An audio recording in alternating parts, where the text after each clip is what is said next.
Hey, I'm going to read a little bit. I got a ball right there. That dog is obsessed. So we'll see how we can do while I've got them right here. I may have to put the balls up. But with that, I'm going to go ahead and do that. Put y'all on hold for a sec. All right, that's better. A little calmer. All right, we're in July 1976. Maybe I can read this whole chapter. It's about 10 pages. All right. He called a few weeks later on a July afternoon and said he was in Palm Springs. He was in a better mood, almost cheerful. Baby, I want you to know some things. We fired some of the guys, and I had John O'Grady throw Linda out. She's gone. You see, honey, things will get right. I want to see you soon. Did you miss me? This was a shock. I never expected him to take such a dramatic step. It was good, but I worried about him. It must have pained him deeply to do it. He hated hurting people. Yeah, he fired the three bodyguards, that Sonny West, Red West, and Dave Hebler. Sonny and Red were cousins. He went to high school with Red West. And Sonny was a little younger. And Red had been with him since high school. Red rescued him. The first time Red ever met him, he went into the bathroom at Humes High School to go to the bathroom. And some guys were in there bullying Elvis because he had long sideburns and weird clothes. Because Elvis dressed, he dressed kind of like he did in the late 50s, but he did that in high school. He tried to dress nicely, and people made fun of him because it wasn't like everyone else, wearing T-shirts and jeans and had, the real short haircuts. So anyway, he walks in the bathroom, and these guys are bullying Elvis, and they have scissors, and they're going to cut his hair. And he's kind of backed into a corner, and Red says, if y'all going to cut his hair, you're going to have to cut mine too. And so they all run out, and Elvis thanked him and left, and then the next day came back and thanked him again, and but then he just remembered him. And Red played football, which he liked. And, oh gosh, Ava. So, anyway, he became friends with Red. And Red was 1 year behind him. And when Red graduated, he asked him to start going with him on trips when they toured as kind of like a bodyguard. And I know he went down to Biloxi when he went down on vacation with June. Red was definitely with him by then. All right, so she's like, who were the guys you fired? The Wests and Hebler. I don't want to think of them. They've given me misery and treated me like a child. I've been paying them for making me miserable. Red West had been with Elvis for more than 20 years. They went to high school together. The other guy must have been Red's brother, and I didn't know Hebler. To fire Red, that was incredible. Elvis's cheeriness was for me. I knew it was eating him up inside. The veil quickly dropped. He wasn't good at false emotion. Yeah, Elvis, it hurt him to let them go. But it needed to be done. I mean, I don't know if they were the ones to have been let go, maybe because they were hurting fans and being a little rough with them, and maybe they just had it. They've been doing this for 20 years, and maybe they were just tired of it and just same old, so they just started getting rough. But Red and Sonny, I know 100% really cared for him. But then they did something terrible and wrote a book. So they said, the book that was a tell-all book, and they said that they did it to help him see. It was kind of like having an intervention. That was the word I was trying to think of the other day, intervention, to scare him. But a lot of people say they did it for revenge. Because Elvis didn't do it, he had his dad tell him to go. But he told his dad to give him 2 months' worth of pay. And his dad fired him and gave him 1 week's worth of pay. So he didn't do what Elvis asked him to do. Elvis wanted them to be okay. But his dad did not do that. So the guys were understandably a little upset.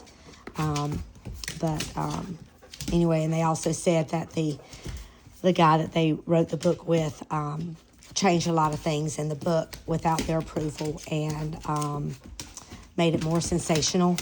So anyway, but it hurt Elvis tremendously when it came out in the late summer of 77.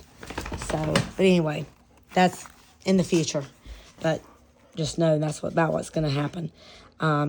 So Red West had been with him. And see, Lucy doesn't know that Sonny was Red's cousin. So she said it must have been his brother. I feel so bad. I can hardly make it anymore. I hate this life so much. Never having a home, no one to hold or hold me, no one to love. I need you. Would it help if I came to you? I asked. I don't care about anything else. I want to be with you. You know how much I want you here, he said, but I can't let you come. I don't want them to hurt you. I don't trust anyone anymore. They'll hurt you, too. I don't know if I can stop it. I have to take injections now. So he was taking injections. That was the final step. All along, I tried to pretend, like Elvis, that it was only medication. He was overdoing it and abusing his power to get it. But it was still just medicine prescribed by doctors. But injections, that was going too far. I know he was getting injections for vitamin E, but I don't know about the other injections. I don't know what he was getting. And he had to have injections a couple times in his eyes for glaucoma. Elvis, what are you saying? Please don't. I was near hysteria. Don't do this. I don't want to lose you. Lucy, I'll be okay. I'll make it. I have to go on tour again. I have to keep it up just this last time. Then everything will change. We can be together. Don't worry. Seems to be a repeating story, right? This last time, I'm going to change things. Yeah. The summer passed and the phone was silent. The whole summer went by. Well, he was in July, so the rest of the summer went by and the phone was silent. Elvis was gone and so was Desiree. So he was on tour. She remained in Los Angeles. If Elvis called, I wasn't told. A few days before my 40th birthday in October 76, the florist delivered another dozen bright orange talisman roses. The message was similar to the others. Never doubt my love, El Lancelot. I was warned that Elvis remembered, but I couldn't help worrying about his health. I wanted to thank him, but had no idea how. He was on another of the Colonel's dizzying concert tours. Why wasn't he playing in Rome, Paris, and Tokyo instead of places like Ames, Iowa, and Odessa, Texas? What was the Colonel doing? I decided to call Vernon Presley for an update on his condition. This time, Mr. Presley's mood was dour. It was obvious that he was agonizing over his son's problems. It's bad, Lucy. They've put someone else in his bed to watch him. I'm losing control. I want to know who's given Elvis these shots. He's sick, very sick. I was stunned. I had never heard Mr. Presley sound so powerless. I was also jarred by the bed reference. What did that mean? I asked him if there was anyone Elvis listened to anymore, anyone who could help. We got rid of some of the problems, talking about those 3 guys, but there are many more. The new girl, for one. You can't imagine how trusting Elvis is. They're going to kill him, but I'm working on it. Is it Linda again? No, this is someone named Sheila. I gave Mr. Presley my number and reiterated my willingness to help. We promised to keep in touch. Instead of easing my mind, the call turned my concern into anger. Another girl. The drugs.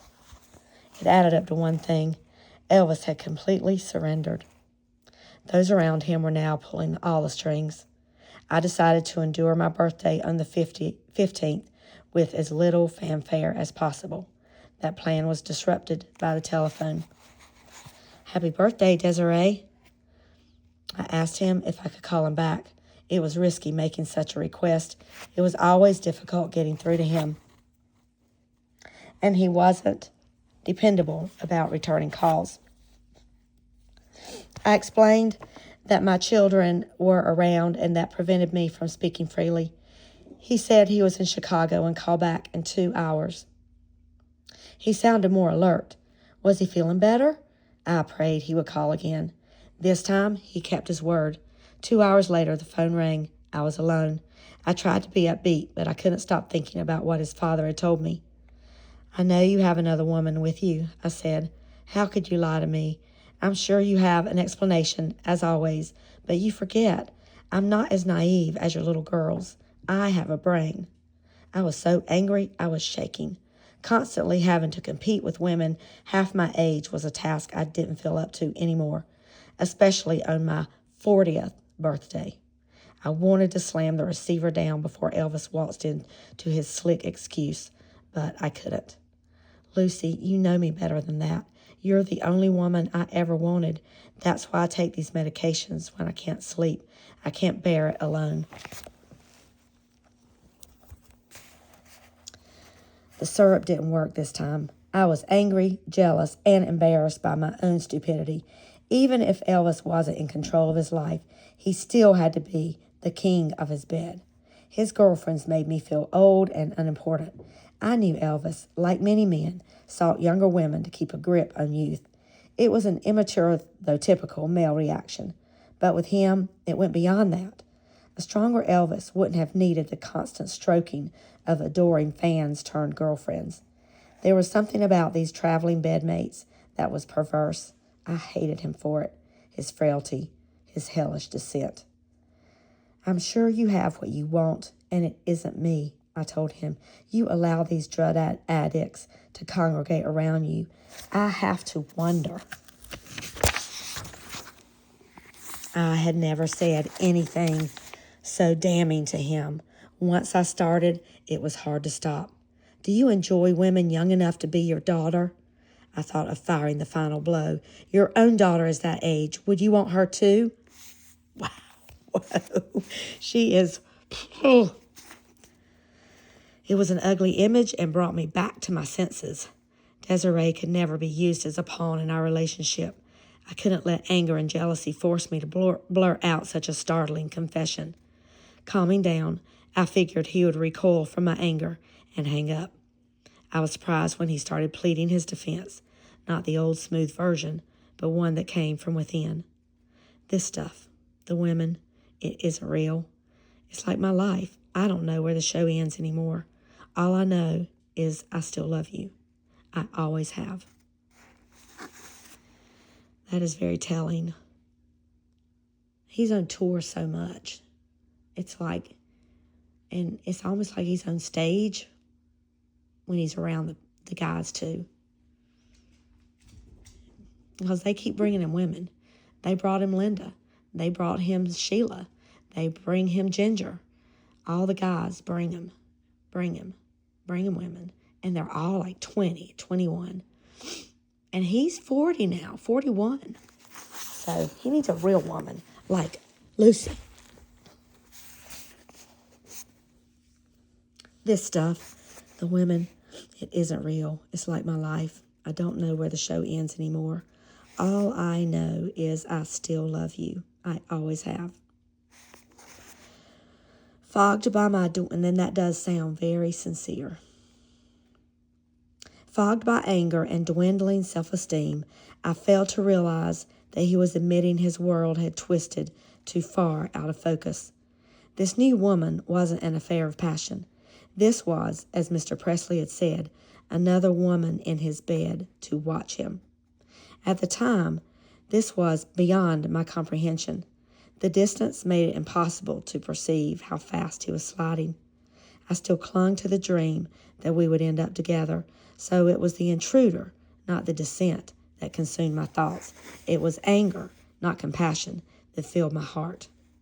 Give me a chance to explain, he said. I'm not well. All right, tell me. Tell me why you have to have a woman with you every second. Because you're thinking of me? Because you love me? And now I'm the reason you have to take drugs? Look around you. Look what you're doing to the people who care. You're hurting me. You're hurting your father. He didn't answer. I waited. It's all just a show, he said. They expect it. It's part of the act, the performance. I never meant to hurt anyone. His voice was softer now, almost childlike, but the words were beginning to sound familiar. When cornered, he always hid behind the colonel or his fame. I had believed him before, but he was hiding too much now. The parade of women hadn't stopped. Maybe he was lonely, shut in from the world, and these young women were all he had left in life. No, that wasn't it. I was stretching again to give him the benefit of the doubt. The women were no different than the drugs. They teamed up with all the other pressures around him to form one dark, ominous force that he was allowing to destroy his life. I tried to blame simple jealousy for my distress, but I knew it was Elvis's personal degradation that was ripping out my heart. The anger that clouded my brain was lifting. I fought it. To see the truth was to realize it might be over, that the old Elvis was dead. I couldn't handle that, not on my 40th birthday, not ever. I would continue to feed upon my surface jealousy to vent the frustration that festered inside. There's so much you don't know, Elvis, so much. I hate all of them for hurting you. They've changed you, and you can't even see it. Lucy, I have to see you. Can you come to L.A.? When you see me, you'll understand. Why will I understand? Don't defend yourself. Please don't do this to me, honey. By coincidence, I had a fashion show in Los Angeles the following month. I told him about it, but stressed that it was a business trip and I might be too busy to see him. He couldn't imagine anyone being too busy to see him. You mean all that is more important than me? Those people out there will get to you. The men will ask you out. I don't want you there alone. Tell me where you're staying. You forget, Elvis. I don't have anyone furnishing me men. No one will get the wrong idea about me. I would like to talk to you, but this will be a hurried trip. I'm only going to be there for 3 days, and I have a lot of work to do. I'll get you a hotel room. I politely declined his assistance. I won't have this, he shouted. I'll call you tomorrow. Don't leave until you talk to me. I may fly in to pick you up. Don't leave without talking to me. You are not going to fly and get me, and neither will you take care of my flight. This is my business. I'd appreciate it if you keep out of it. If I have some free time, I'll see you. If not, you'll just have to cuddle up with your little girlfriend and make do. Lucy, I've got to go. Goodbye. I hung up. He deserved it. It made me feel good. So good, I didn't realize that a thin streak of mascara had betrayed my tears. I went to Los Angeles in November. I had started a leather fashion business and was there to make connections and to introduce my line at a show for investors. She is very much an entrepreneur, isn't she? She just keeps starting new businesses, tries them for a while, and then gets into something else. But she does a lot with fashion. Aside from the work, my intention was to track down Desiree. She had grown too distant. So, gosh, she wants to see Desiree, and now Elvis wants to see her too. So, and she's got work. Excuse me. Between her and her father, I was coming unglued. When I called to arrange to see her, they told me she was off visiting friends in Santa Barbara. The fashion display and cocktail party were held in a closed restaurant, the Daisy. It went well, and a group of Japanese businessmen expressed interest in backing my line. I found the atmosphere difficult because everything was so phony in Los Angeles. The huggy, kissy, let's have lunch world bored me. I even overheard some gossip about Elvis. Seems Linda Thompson had spent $20,000 on a new wardrobe right before he kicked her out. Was there no escape from him? Wow, I told you, Linda liked that credit card. She would even buy, because she didn't have a job, so she didn't have any income coming in. But she would buy Elvis's gifts with her credit card that he paid. Like his Christmas gifts. She would have to ask his permission to spend this kind of money on him. She enjoyed that credit card. She even used it after they split up. And eventually, when she would call him to check in on him, eventually he told her, Linda, you're going to have to turn your card in to my dad. He's asking for it. Blame his dad. But I'm sure his dad was the one saying, Linda's still using that card. I just paid a huge $20,000 bill on it. Oh, my gosh. That night, alone and lonely, I became depressed. I felt so rejected. I thought of calling Elvis, but my pride, anger, and fear of further rejection kept me from picking up the phone. When I finally did, I found that his number had been changed. I couldn't even leave a message. My trip to Los Angeles had done nothing but cause more heartache. And he told her, call me before you leave. Why didn't you call him before you left? And you could have reached him in Memphis.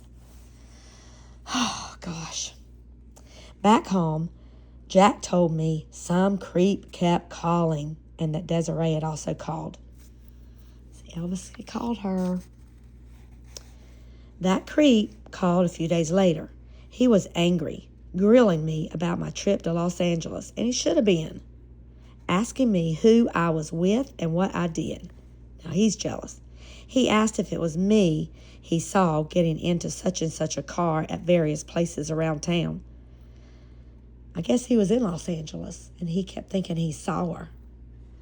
So he keeps asking her.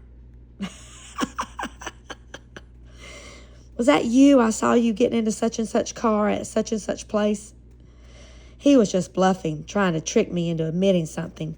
It was strange how possessive he suddenly became, which is very, very true. He was extremely possessive over his girls. Very possessive. So, and jealous. He's never been that way with her because she's far away and he can't see what she's doing. But she was supposed to call him and he was angry she didn't call him. And I guess he was in Los Angeles, not Memphis. He must have remembered. And he must have not realized that his phone number had changed. Anyway, she had to have told him, I tried to call you, but your number changed. Who were you with when you claimed to have seen me? I countered. She's like right back. Well, who were you with when you claimed to have seen me? I just went there to clear up some things about this trashy book the Wests are writing. Did I tell you? They're selling me out. Never mind that. Why'd you go there alone? Yeah, so he's talking about the book that Red and Sonny West are writing along with Dave Hebler. They're selling me out. Why'd you go there alone? Who are they planning on putting in your bed now? What's wrong with you? Do you really want this? We were both ignoring each other's questions. Who are you with? Are you turning away from me? His anger melted into his little boy pout. Don't you love me anymore? I went there to work. That's it. You know me. But you were the one who turned away. You have a woman with you. You can't have me and her too. I've had enough of that. You couldn't see me, could you? He said, not giving me a chance to explain that I tried to call. I guess that answers my questions. I guess you're right. Maybe we should let it end. I couldn't believe it.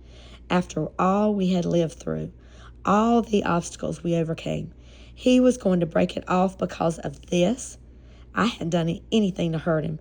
I was just trying to stay away to keep from hurt. I was just trying to stay away to keep from hurting. Why was he making me feel so guilty? This wasn't the sweet person I loved.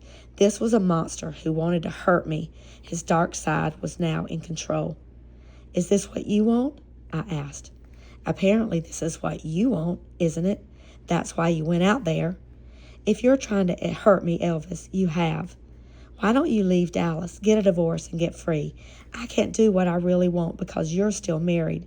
His words were biting. I had to defend myself. The reason is I have 6 children.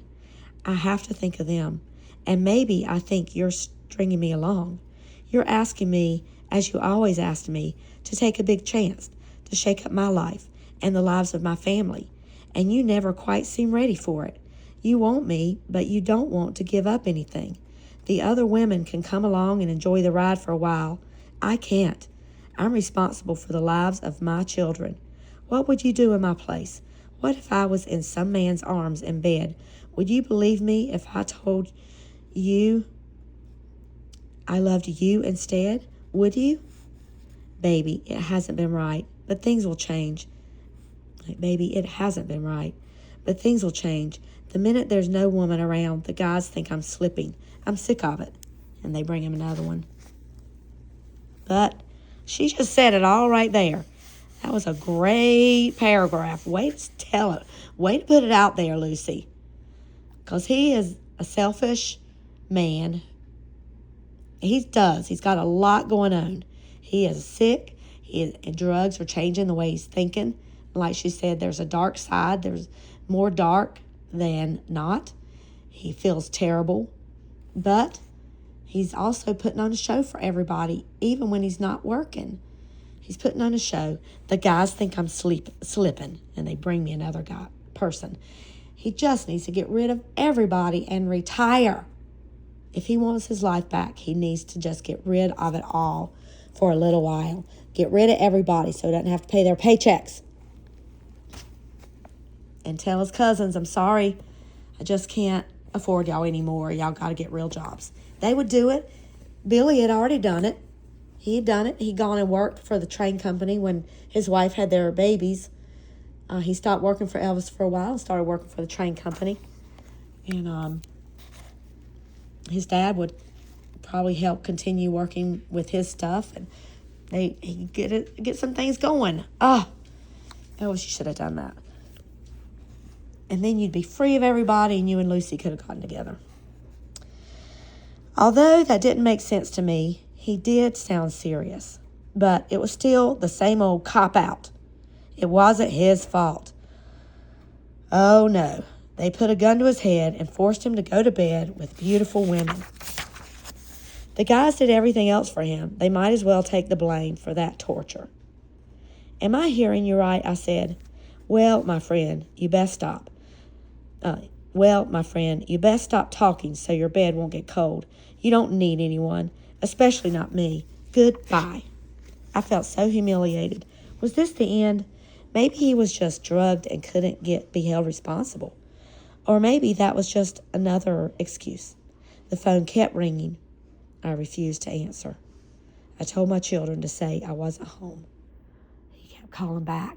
Hang up, call her back. Hang up, call her back. She hung up on him. Good for you, Lucy. I mean, he needs someone strong like you. And he loves you, so he can't throw you out because you don't live there. So, anyway, and he really knows that she loves him. She's like part of the core of him. Him, his mom, his dad, his grandma, and Lucy. That's his core people. His core people. Lucy's one of the core. He can't lose her. All right. The birthday season and the holidays passed quickly. Yeah, birthday season with the end of July, then August, and October, and now holidays have passed. There was little joy in any of it. I'd lived on dreams for 24 years, and now those dreams were gone. A few months into 1977, I read that Elvis was engaged to marry another Memphis beauty queen. Did they hold those pageants just to provide him with fresh girls? I love that she says that because, oh my goodness. So Linda was a Miss Tennessee. So many of the girls he was with really were in beauty pageants.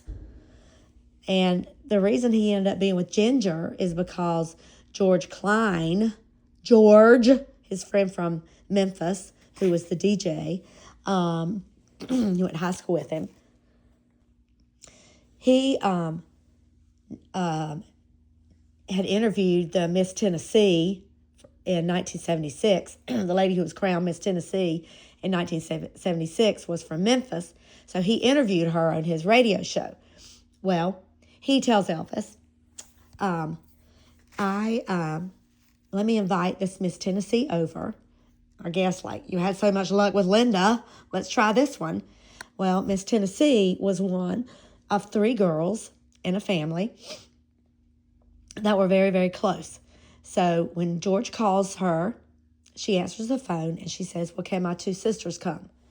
And they all, big Elvis fans because they were, grew up in Memphis and were around Graceland and Memphis. So they knew of him, obviously. And, excuse me. So they're all like, oh my God. And he says, sure. So Miss Tennessee and her 2 sisters, one of them being Ginger, go to visit. And when they all met and they start talking and everything, Elvis likes all of them, but something about Ginger is drawing him to her. And he tells her that she is staring a hole right through him. And he thinks she looks like his mother. That's what she tells everybody, a younger version of his mother. And I think she does. If you look at the young pictures of Gladys and Vernon when they first got married, and then look at when she was 20, early 20s, and then you look at Ginger, you can see that. And so he ends up going with her, and he proposes. He proposes. This is a way Elvis kind of strings people along. He really wants, I think, to have a family. Lucy, he thinks, is gone. The way things ended, she won't talk to him now. He calls, she won't answer the phone. So he gets another girl. I think he gets Ginger in November.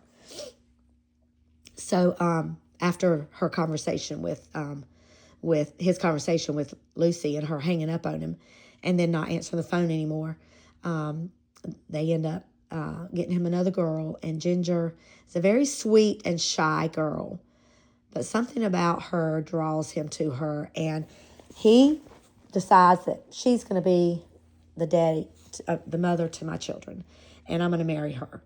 And then he proposes. Elvis falls fast. When he falls fast. Every girl he's been with, he falls fast. Even the ones I haven't even mentioned, some of the girlfriends he would have, like on and off, that lived in L.A. or Washington, D.C., and he would have a relationship. He would date them, quote unquote, date them. He would see them, some here, some there, over a 2-year span. But he would like them right away. He was a good judge of character, and but after he proposed to Ginger was very young, and she never moved into Graceland, and he was very confused by that. And that was one of the things he would talk to Billy about. Why won't she move in here? Why doesn't she stay here? She's always gone. And she would go out and do things on her own. And sometimes she would go out at night and go to clubs with her sisters and friends and leave Elvis at home. He just couldn't understand it. It's like, why?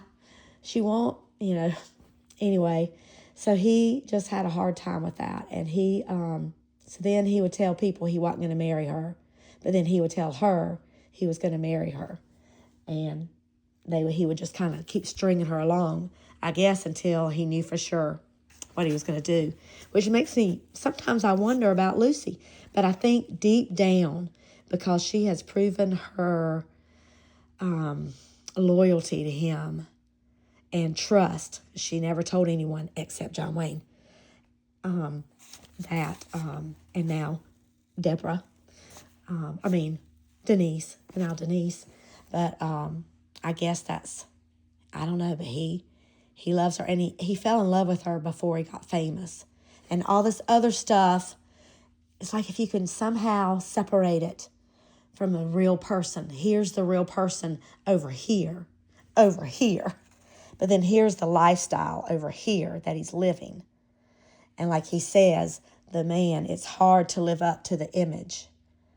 And he was trying to be the image all the time now, even to his friends, all the Memphis Mafia people. But maybe not his family. But anyway. So, where are we? Let's get back to this. A few months into 1977, I read that Elvis was engaged to marry another Memphis beauty queen. Did they hold those pageants just to provide him with fresh girls? Yeah, so he met Ginger because Ginger's sister is Miss Tennessee of that year. Ginger had been in a beauty contest when she was like 15, but she had not won any of them. Elvis had to be the hardest man in the world to forget because the newspapers and magazines were always ambushing me with stories and photos. He called at the end of March. So he hadn't talked to her since October. So November, December, January, February, and the end of March. So 5 months has gone by.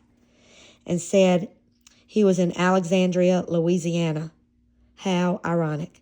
That's where his daughter was born and where I had run from him the first time. Lucy, can I please talk to you just for a minute? Please. He was so desperate. How are you?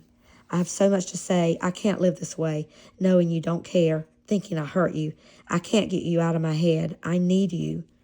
I heard you're engaged to another beauty queen. I'm sure you need her more. I know I hurt you, but can I see you soon? I'll explain. I've got to see you. No, I don't think that's honorable. Do you? Can you believe me when I tell you it's not for real? I'll show you what I mean. Honey, sometimes I get confused. I'm so sick, I find myself doing things I don't want to. I can't stop myself anymore. I never wanted to hurt you. My head was spinning. I didn't know if I was glad he was back or if I wanted his engagement to be true. I hated to see him so sick and alone, but I didn't have the courage to believe him anymore. What was unquestioned was my love. I loved him so deeply. That never abated. I didn't want to think about his sickness, the engagement, the arguments, the separation. Wait. I didn't want to think about his sickness, the engagement, the arguments, the separation. I could deal with that, but his sickness was too devastating. I was relieved when I heard voices in the background and he said he had to go. I'll call you later. All right, a little research. Ginger Alden, Elvis's new companion, had won a few local beauty contests and finished first runner-up in the Miss Tennessee Universe contest. That is not true. So I don't know where he got all that information. Ginger's book, I've listened to her. She reads it. It's really good. A really good book. She did not even run in the Miss Tennessee Universe. That was her sister, like Terry. But she did win one, or she was in one local beauty contest. Maybe she won it. I don't know. But that was all I remember that she said in her book that she was in. And her book came out after this book. So this author would not have, to do his research, would not have had that information. However, it was her sister, Terry Alden, who was the reigning Miss Tennessee and was brought to Elvis as a possible replacement for Linda Thompson, who happened to be the former Miss Tennessee. Ginger, then 20, was also invited. Ginger literally just turned 20. Her birthday was in November, and she turned 20. So actually, when she met Elvis, she was 19, and she turned 20. She was so young. Elvis was said to have shocked everyone by picking Ginger instead of Terry. Ginger Alden is a dead ringer for Lucy DeBarbin. Interesting.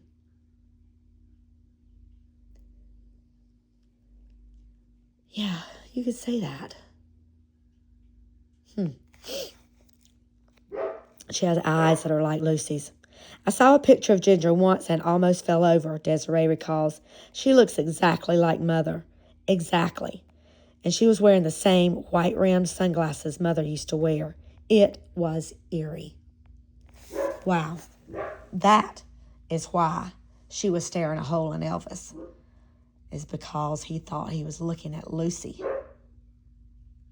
It's like, well, if I can't have Lucy, I'll have you. Oh my gosh. If I can't have Lucy, I'll have Priscilla. Oh my gosh. So a quick backstory, because he called her the end of March. Elvis, when he got with Ginger, the end of 76, he started taking much better care of himself and was trying to lose some weight. He was eating yogurt, trying to eat healthy. I remember, oh my God, back then the yogurt was terrible too. And he wanted to take Ginger on vacation to Hawaii. So in between some tours, he took all guys and they went to Hawaii. He took Ginger. I keep saying Linda. He took Ginger, and Ginger always invited her family. He's like, can I bring my sisters? It's one of the things he also complained about to Billy and his dad. She can't do anything without her family. Her sisters come to Hawaii. They come to Las Vegas. Her mom comes. So, but anyway, she invites them. Her mom ends up not going, but I think one of her sisters goes. And one of her sisters, not Terry, but the other one, was very, very funny. And she made Elvis laugh a lot. So he really did enjoy her companionship. And I got some pictures. There's a lot of pictures that were taken on that Hawaii trip. Elvis typically didn't like his entourage to take pictures, when they were all out doing stuff. Back then it was pictures. You had to have flash bulbs and all that stuff. So it was a little more inconvenient. Couldn't just hold your camera up and your phone up and take a picture. So they typically didn't. But his one of the guys in the entourage named Joe, he was like his the main guy that planned and scheduled things, got hotel rooms and all that kind of stuff. He was on the trip also, and he wanted to take some video footage and some pictures. And he asked Elvis if he could, and he said, yeah, man, that'll be fine. And so there's some video footage from that trip from Joe Esposito, and there's a lot of pictures. And poor Elvis, he just really was going downhill. And he wasn't fixed up and all to look, nice on stage. So, he's wearing his sweatsuits and all that. And they're playing football, and they're sitting out on the beach. But I'll share some of those pictures. But while they were there on this trip, they were going to be gone for, I think, 10 days, maybe 2 weeks. But some sand got in his eyes. And, with his eyes, they tried to wash it out, and it just really started aggravating. So he wanted to get back to Memphis to go to the eye doctor. So they had to cut the trip short. So they come back to Memphis, and now he's in Memphis. And see, Ginger, like I said, didn't stay there at the house a lot, so he had free time to call people. So he's calling Lucy. He probably called Ann Margaret. I know Linda would call him and check on him every now and then. He never called Linda once they broke up, but Linda would call him. I think she called him 3 times over that year after they broke up. So you'd have to call Priscilla to see about getting Lisa Marie to come visit, and so he would call people. So let's see how much more we've got. I think I'm going to stop here because it's going to start again, and there's just a couple more pages. I know it's getting long. We're at 45 minutes. I kind of went off course a little bit with some background story, but I'll pick up and read the rest of this chapter and just a little bit. Okay, bye.